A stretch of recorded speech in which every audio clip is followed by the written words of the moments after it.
warahmatullahi wabarakatuh.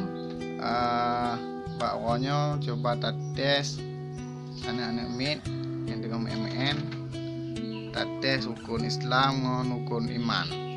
Kemudiannya Pida nya Muhammad nya Saipun. Okey Saipun. Jojokeun rukun iman. Paling perkara. Nah, Coba ke. percaya kepada Allah, percaya kepada Rasulullah, percaya kepada kitab-kitab Allah, percaya kepada malaikat Allah, percaya kepada hari kiamat. Senang pada bayi yang ada. Iya. Pida. Rukun Islam paling perkara. Coba sebutkan. Satu syahadat, dua solat, tiga puasa, empat bayar zakat, lima naik haji kepada Allah. Iya. Rukun Islam paling perkara. Coba sebutkan. Islam ada 5 perkara. 1 syahadat, 2 solat, 3 puasa, 4 bayar zakat, 5 naik haji kepada Allah bagi orang yang mampu. Iya. Pancasila. 1. Ketuhanan yang Maha Esa. 2. Kemanusiaan yang adil dan beradab. 3. Persatuan Indonesia. 4.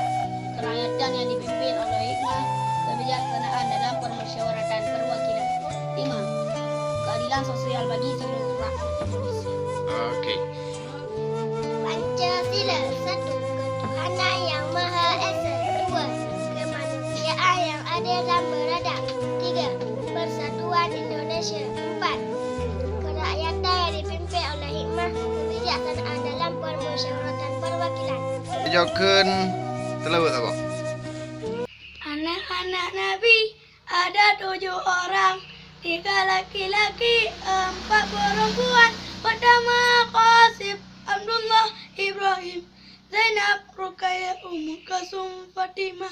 Ibunya bernama Siti Aminah, ayahnya bernama Abdullah, kakeknya bernama Abdul Muthalib, pamannya bernama Abu Talib. Mari kita mengenali keluarga Nabi, keluarga sepuji, keluarga suci. Iya, mantap. Saipun. رفد عيناي شوقا ولطيبة رفت عسقا أفتيت إلى حبيبي فاحدث يا قلب ورزقا صلي على محمد السلام عليك يا رسول الله السلام عليك يا حبيبي يا نبي الله يا رسول الله قلب بالحق تعلق وبطائف غاء تألق يبتي يا القارفه فأتاه الوحي فأزرق اقرأ اقرأ صلي على محمد السلام عليك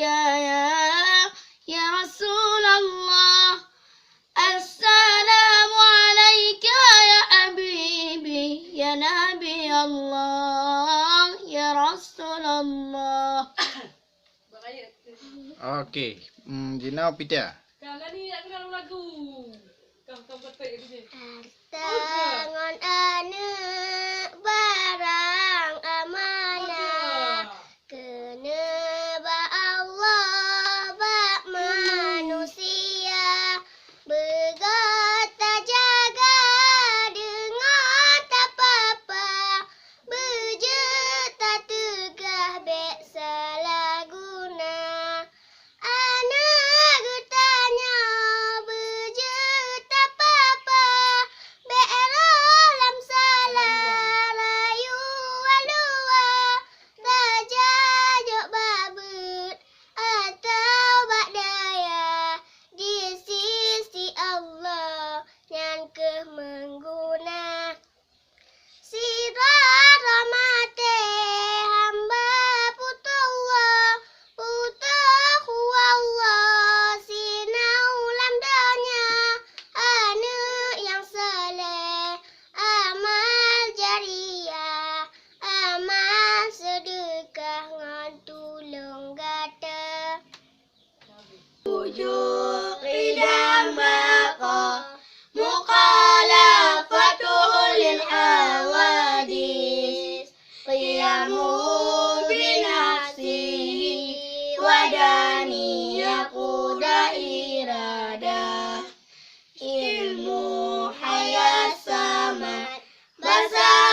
kelima.